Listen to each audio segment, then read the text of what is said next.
Hello world, it's Austin. Let's talk about being transgender and Christian. In this week's history video, we're going to be going back to the 12th century to take a look at one theologian's view of the creation of men and women. Let me introduce you to Hildegard of Bingen, also known as Saint Hildegard. She was the abbess and founder of several Benedictine abbeys in Germany in the 1100s. Hildegard wrote all kinds of things, from books on plants to books of poetry and even the first morality play. And of course, as an abbess, she wrote a lot about theology, including her final work called Liber Divinorum Operum, which was written in Latin, obviously, and was a theological exploration of creation. So today I'm going to read you a little section of Hildegard's writing on the creation of men and women, in English of course, and then we're going to talk about how it relates to the way we see men and women today. So after talking about the creation of the first human, Hildegard says, "God therefore gave the man such a helper in the form of his mirror image, woman, in whom the whole of the human race lay concealed. The man and the woman were thus complementary, in that one works through the other. Man cannot be called man without the woman, and in the same way the woman cannot be called woman without the man. Woman is thus the work of man, and man the consolation of the woman. Neither can exist without the other. Man signifies the divinity of the Son of God in the same way as woman signifies his humanity." Now, if you're like me, the one word out of this that jumps out at you immediately is the word complementary, because it might remind you of complementarianism, or complementarity that we talked about back in the videos on biblical manhood and womanhood. The interesting thing is that Hildegard's complementarity is quite different from the kind that we find in conservative churches today. Hildegard of Bingen is actually considered to be the first person to create a full theology of complementarity.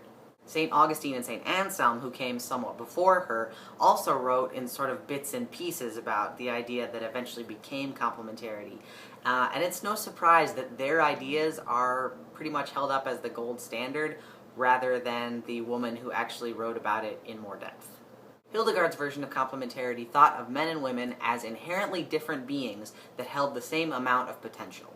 She believed that men and women were given different gifts from the start, but their ability to become the best versions of themselves depended on their learning those gifts from each other. Earlier scholars like Aristotle and Philo believed that men inherently had more authority and were more logical and reasonable, whereas women were inferior and were cripplingly emotional.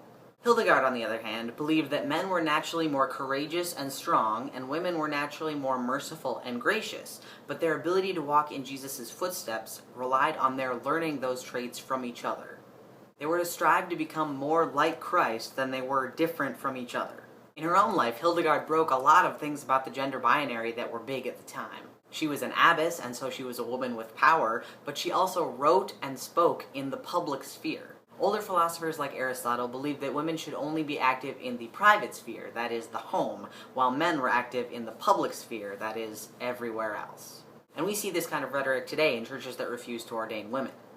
Hildegard, though, believed that she had a duty to write and speak about her faith, and a duty to find out more about the world and about God. She believed that women, while not naturally as physically strong as men, could be called to the same work as men. She said that the God she found in Scripture constantly used what she called weaker vessels to show God's majesty over worldly power.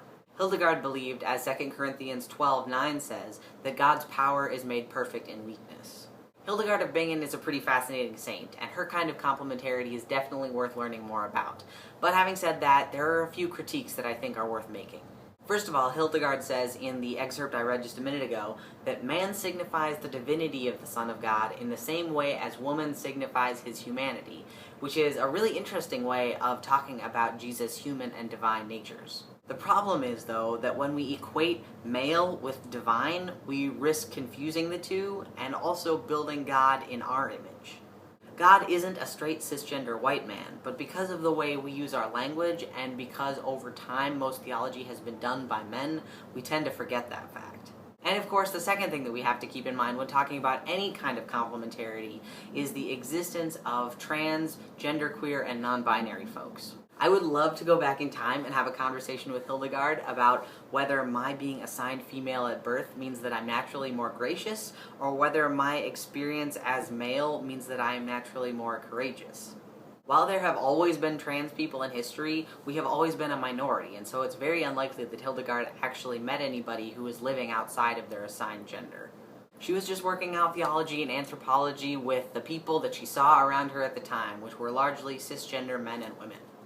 But wouldn't it be fascinating to get her thoughts about the kind of people that we know exist in the world today?